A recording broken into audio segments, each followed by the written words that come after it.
ഖുർആൻ സ്തുതിച്ച അടിമ എന്ത് അടിമയാകണം? അല്ലാഹു സുബ്ഹാനഹു വ തആല മൂന്ന് അടിമകളെ അല്ലാഹുവിന്റെ ഖുർആൻ പറയുന്നുണ്ട്. ഒന്ന്, അങ്ങനെ ഒരു അടിമയെ നമ്മൾ പരിചയപ്പെടുകയാണ്. അല്ലാഹു അങ്ങനെ ആക്കി തരട്ടെ. ഞാനൊരു അടിമ എന്ന് പരിചയപ്പെടും. ഖുർആൻ പറഞ്ഞ അടിമയാണ്. ഒരു ആയത്ത് ഇറങ്ങിയത് ആ അടിമയെ കുറിച്ച് പറയാനാണ്. സൂറത്തുൻ നഹൽ. അല്ലാഹു സുബ്ഹാനഹു വ തആല അങ്ങനെ ആക്കി തരട്ടെ. ضرب الله مثلا عبدا مملوكا لا يقدر على شيء وهو كل على مولاه أينما يوجهه لا يأتي بخير ومن يأمر بالعدل وهو على صراط مستقيم. അല്ലാഹു പറയുകയാണ്, ഒരടിമയെ അല്ലാഹു നിങ്ങളുടെ മുമ്പിൽ പരിചയപ്പെടുത്തി തരികയാ. പടച്ചറപ്പിന്റെ ഖുർആനാണ്, സൂറത്തുൻ നഹ്ലാണ്. അല്ലാഹു പറയുന്നത് നമ്മളെ കുറിച്ചാണ്. ചെറുപ്പക്കാരാ, ഒരടിമയെ പടച്ചറപ്പ് നിങ്ങളുടെ മുമ്പിൽ പരിചയപ്പെടുത്തി തരികയാ. അവൻ ആരെന്നറിയോ?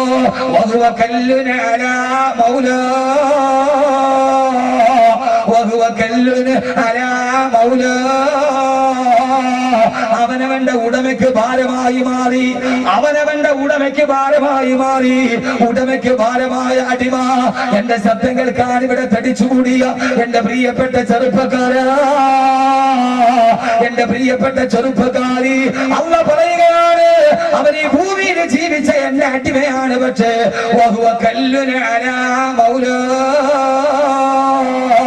അവൻ ഉടമയ്ക്ക് ഭാരമായി മാറി.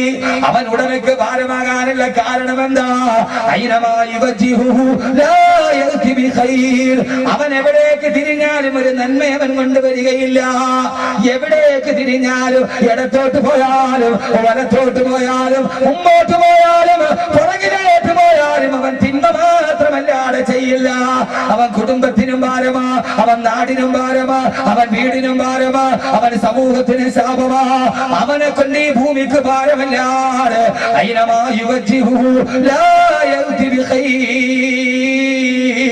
എന്റെ പ്രിയപ്പെട്ട സഹോദരങ്ങളെ, ആവർത്തിച്ച് ഞാൻ ഓർമ്മിപ്പിക്കുകയാണ്, അങ്ങനെ ഒരു അടിമയാകല്ലേ, ഉടമയ്ക്ക് ഭാരമായ അടിമയാകല്ലേ.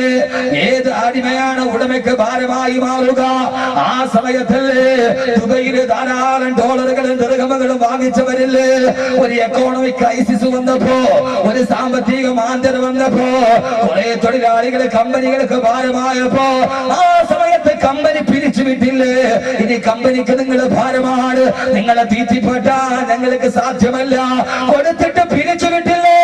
അല്ലാഹു പറയുകയാണ്, ഈ അടിമകൾ എനിക്ക് ഭാരമായി മാറിയ, പടച്ചറപ്പിന് നമ്മളെ ഭാരമായി മാറിയ, പങ്ക് വിളിച്ചാൽ നിസ്കരിക്കുകയില്ല, റമദാനിൽ നോമ്പ് പിടിക്കുകയില്ല, സാമ്പത്തികം കിട്ടിയാൽ സദഖ ചെയ്യുകയില്ല. എല്ലാം എനിക്ക് വേണ്ടി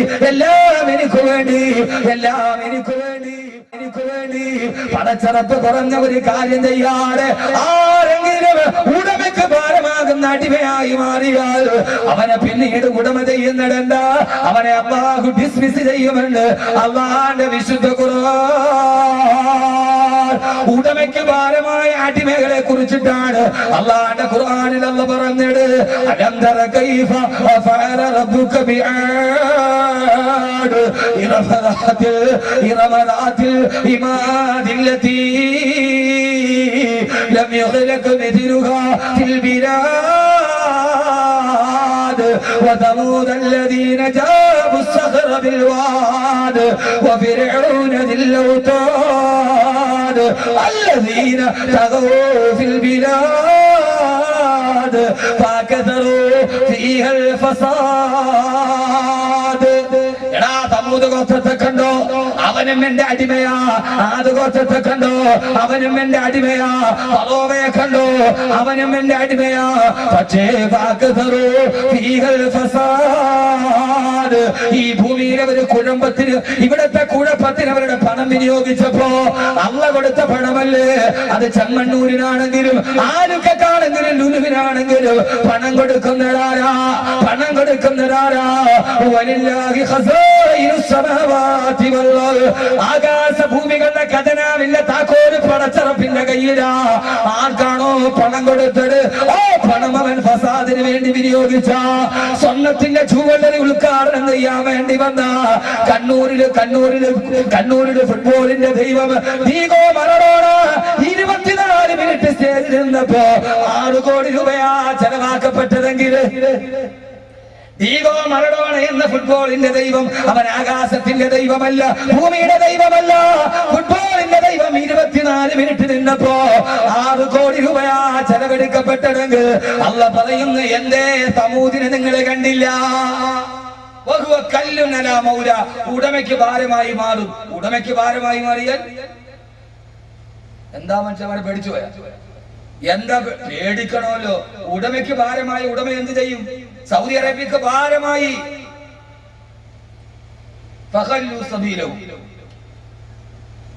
അവരാരായി? ഒരു നിമിഷം കൊണ്ട് സഹോദരങ്ങളൊന്ന് ആലോചിക്കുക, എന്താ പണം?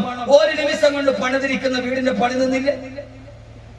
ഒരു നിമിഷം കൊണ്ട് നിത്താഖത്ത് എന്ന് പറയുന്ന 4 അക്ഷരം സാമ്പത്തിക വ്യവസ്ഥയുടെ മേൽ മറ്റൊരു തിരിച്ചടിയായില്ലേ? എന്താ ഇവിടെ ഉള്ളത്? കെട്ടിപ്പൊക്കിയ കോട്ടകൾ ഇവിടെ, പണിത് വെച്ച സ്വപ്നങ്ങൾ ഇവിടെ, എല്ലാം തകർന്ന തരിപ്പണമായി. അവസാനം പിന്നീട് വീടുകളിൽ കൂട്ട നിലവിളിയായി. എനിക്ക് തോന്നുന്നു ഏറ്റവും കൂടുതൽ പെണ്ണുങ്ങൾ വാതിന് വരുന്നത് ഇപ്പോഴാ. 3 മാസം പെണ്ണുങ്ങൾ വാതിന് വന്നായിട്ട് വരും. കാരണം മാപ്പിളമാട് മുഴുവൻ ഗൾഫിലാ, സൗദിയിലാ. മുഴുവൻ വരുന്ന പേപ്പർ ഉസ്താദെ ദുആ ചെയ്യണം. എന്തിന് 3 മാസത്തേക്ക് അബ്ദുള്ള രാജാവ് അല്പം മാപ്പ് പ്രഖ്യാപിച്ചിട്ടുണ്ട്. ഇപ്പൊ സ്ത്രീകൾ കൂടുതലാ. കാരണം ഇനി വാതിന്റെ സദസ്സിലെ ദുആ കൊണ്ടല്ലാതെ ചെയ്തെന്ന് നന്നായിട്ടറിയാം. നിസീര് പോയി അപ്പോളയിൽ പോയി ഇനി മുയിലാരുടെ ഊത്തല്ലാതെ പറ്റൂലെന്ന് എന്ത് ചെയ്യാം? അപ്പൊ പിന്നെ പള്ളിക്കാട്ടിൽ വന്നേ പറ്റൂ. കാരണം മിക്ക ഖത്തീബന്മാരുടെ റൂം ഖബർസ്ഥാന് നേരെ എതിരെയാണ്. എന്റെ പ്രിയപ്പെട്ട സഹോദരങ്ങളെ, അള്ളാഹു മനസ്സിലാക്കാനുള്ള ബോധം നൽകട്ടെ. അള്ളാഹു ചോദിക്കുന്നു, സമൂദിനെ നിങ്ങൾക്കറിയില്ലേ? ആരാ സമൂദ് ഗോത്രം? ഇനി 2 അടിമകളെ കൂടെ അള്ള പറയുന്നുണ്ട്. വിഷയം അവസാനിപ്പിച്ചിട്ട് ഞാൻ പോകും. അവസാനിപ്പിച്ചിട്ട് ഇതൊരായത്ത്. ഉടമയ്ക്ക് ഭാരമായി. ആ ഉടമയ്ക്ക് ഭാരമായ അടിമകളാണ് ആദ്, സമൂദ്, ഇറം, ഫിർഔൻ, ഹാമാൻ, കാറൂൻ, അബൂജഹൽ, ഉത്ബത്ത്, ഷൈബത്ത്.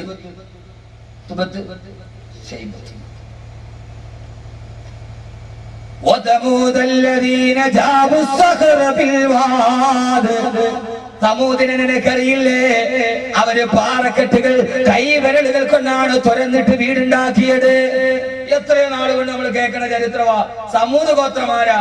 അവര് പാറക്കെട്ടുകൾ തുറന്നിട്ട് അതിന്റെ അകത്ത് JCBയുടെ പല്ലിലെ JCBന്റെ പല്ല്, JCB ഞാൻ പറഞ്ഞ എന്തോ എനിക്ക് JCB പോണ കാണുമ്പോ എനിക്ക് തോന്നുന്ന വലിയ ബ്രാക്കറ്റ് ഫ്രണ്ടില് മറ്റേ കൈയുണ്ടല്ലേ അത്. ഈ JCB റോഡിൽ കൂടെ പോണ കാണുമ്പോ ഞാൻ ചിന്തിക്കാറുണ്ട്, ഇവിടെ ഏതോ ഒരു തക്കവയുള്ള ഒരു മനുഷ്യൻ കണ്ടുപിടിച്ചു. കാരണം രൂപം കണ്ടിട്ട് ഇങ്ങനെ ആമീനെ പിടിച്ചോണ്ടാ പോണാലോ. ആ ഫ്രണ്ട് ബക്കറ്റ് ഇങ്ങനെ കൊന്നിട്ട് എപ്പോഴും ഒരു ആമയെ പിടിക്കുന്ന രൂപത്തിൽ എന്ത് ചെയ്യുക പോകുക. എന്തേ ഞാൻ ചിന്തിക്കാറുണ്ട്. കാരണം എന്താണെന്നറിയോ? ഒരു പുതിയ സാധനം കണ്ടുപിടിക്കുമ്പോ അയാളുടെ വിശ്വാസം എന്താണോ അത് ആ കണ്ടുപിടിക്കുന്ന സാധനത്തെ പ്രതിഫലിക്കും. ഇല്ലേ? ദുബൈയില് ബുർജുൽ അറബ് ടവർ ഉണ്ട്. അതിന്റെ ഏറ്റവും മുകളിൽ ഒരു കുരിശിന്റെ അടയാളമുണ്ട്. അത് പണിത എഞ്ചിനീയർ അമേരിക്കൻ ക്രിസ്ത്യാനിയാണ്. ആ ബുർജുൽ അറബിന്റെ ഫോട്ടോ വെച്ചിട്ടാണ് ദുബൈ പിന്നീട് നമ്പർ പ്ലേറ്റ് ഉണ്ടാക്കിയത്. സൗദി അറേബ്യ നമ്പർ പ്ലേറ്റും വെച്ചുകൊണ്ട് സൗദി അറേബ്യ വണ്ടി കയറ്റൂല, കാരണം കുരിശിന്റെ അടയാളം. അയാൾ എല്ലാം വെച്ച് കഴിഞ്ഞിട്ട് അതിന്റെ മുകളിൽ എന്ത് വെച്ച് അതുകൊണ്ടല്ലേ KSRTC ബസ് സ്റ്റാൻഡിൽ ധാരാളം ദൈവങ്ങളുടെ ഫോട്ടോ കാണും. അത് ഓടിക്കുന്ന ഡ്രൈവർ ആരാ, കണ്ടക്ടർ ആരാന്ന് പെട്ടെന്ന് തിരിച്ചറിയാം. പക്ഷെ നമ്മളാരും ഇതിനകത്തോടെ മദീനയും മക്കയും വെക്കാറില്ല.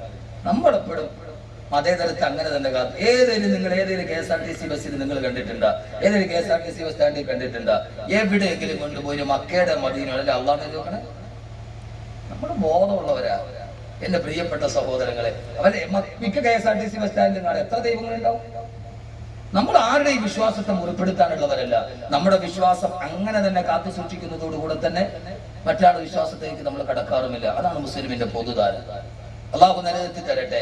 സമൂത് ഗോത്രം ഞാൻ പറഞ്ഞു. സമൂത് ഗോത്രം കൈ വിരലുകൾ കൊണ്ട് പാറ തുരന്നിട്ട് അതിന്റെ അകത്ത് വീടുണ്ടാക്കി. അതെന്തിനാ? അപ്പൊ വീടിന്റെ മുകളിൽ പറയണ മനസ്സിലാവണില്ലേ? ഉണ്ടോ ഇല്ലയോ? ചുമ്മാ പറഞ്ഞു ഇതിപ്പോ പണ്ട് പോലെ നമ്മൾ പഠിക്കണ സമൂതാര അവര് വിരല് മെഴുക് പോലെയാ പാറ തുരന്നു അതിന്റെ അകത്ത് വീട് വെച്ചു. അതിന്റെ മുകളില് വീടിന്റെ മുകളില് എന്തിട്ട് മനുഷ്യന്മാരാ പടച്ചവന്. വീടിന്റെ മുകളില് പാറ, വലിയ പാറ. അതെന്തിനാ അങ്ങനെ അവര് വീട് വെച്ചെന്തിന്? ഇതവനെ ഖുർആന്റെ ഒരു ആയത്ത് കേൾക്കും ഒന്ന് ചിന്തിക്കണം. പടച്ചോനെ എന്താ അങ്ങനെ വെക്കാൻ കാരണം? ചുമ്മാ പാറ തുറക്കുവോ? ഇല്ലല്ലോ. അപ്പൊ എന്തിനാ തുറന്നേ? അവർക്കറിയാം സരസരിനെ ആത്തിയാ സക്കരകാലീം സബലയാലിൻ വദമാനിയത അയ്യാം റസൂമൻ ഫതറൽ ഖൗമ ഫീഹാ സർആ.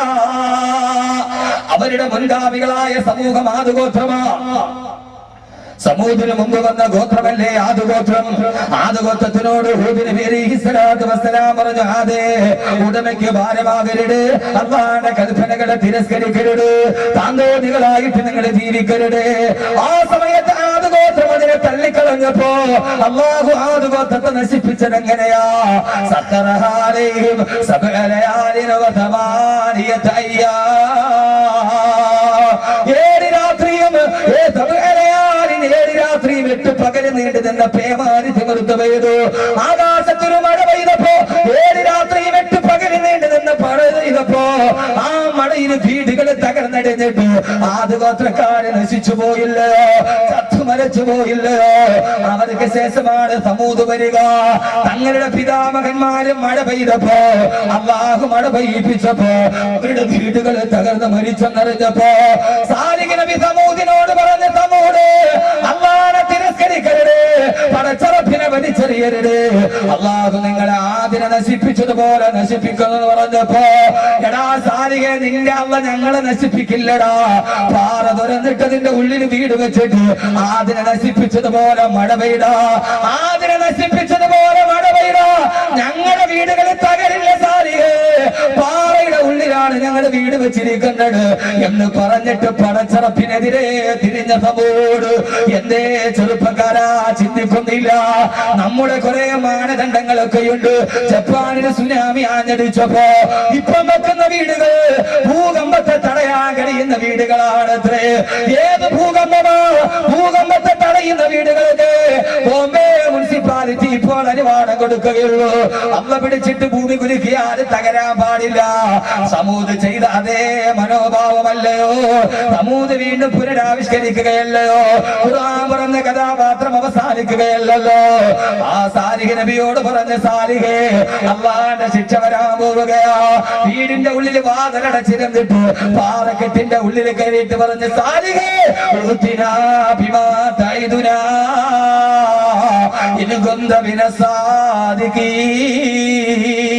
കഴിയുമെങ്കിൽ നിന്റെ അല്ലാഹുവോട് ഞങ്ങളെ നശിപ്പിക്കാൻ പറയടാ. സഹോദരങ്ങളെ, പേമാരി പെയ്തില്ല, കാർമേഘം വന്നില്ല, ആകാശം പിളർന്നില്ല, ഭൂമി കുലുങ്ങിയില്ല, ആകാശത്ത് ഇടിനാദം മുടങ്ങി. വീടിന്റെ ഉള്ളിൽ, പാറക്കെട്ടിന്റെ ഉള്ളിലെ വീടുകൾ അല്ലാഹുവിനെ ഭയക്കാതിരുന്ന സമൂദ് ഗോത്രം അവര് ഹാർട്ട് അറ്റാക്ക് വന്നിട്ട് പിടഞ്ഞ് വീണുപോയി. ആകാശത്തെ ഇടിനാദത്തിന്റെ ശബ്ദം സഹിക്കാൻ കഴിയാതെ 120 ഹെർട്സിന് മുകളിലോട്ടുള്ള ആവൃത്തിയുള്ള ശബ്ദ തരംഗം അതൊരു മനുഷ്യനെ സഹിക്കാൻ പറ്റില്ല. ആകാശത്തിന് വെള്ളിടി മുടങ്ങിയപ്പോ കൊന്നത്തടിയുടെ വലിപ്പമുള്ള സമൂദ് ഗോത്രം ഹാർട്ട് അറ്റാക്ക് വന്ന് ഇരുന്ന സ്ഥലത്തിരുന്നിട്ട് ചത്തുപോയെന്ന് അല്ലാഹുവിന്റെ വിശുദ്ധ ഖുർആൻ. മോനെ, മരിക്കില്ലെന്ന് പറഞ്ഞ ഫറോവയും മരിച്ചില്ലേ? പോട്ട് മരിച്ചില്ലേ? ബോംബെയിലെ പാവപ്പെട്ട നിരപരാധികളുടെ റൂഹിനെ പിടിച്ചെടുക്കാൻ പറഞ്ഞ ബാൾട്ടാക്കറിയുടെ റൂഹ് പിടിക്കാനും അസ്രായീൽ വന്നില്ലയോ? ഇവന്റെ റൂഹ് പിടിക്കാൻ ചൂണ്ടിക്കാണിച്ചവന്റെ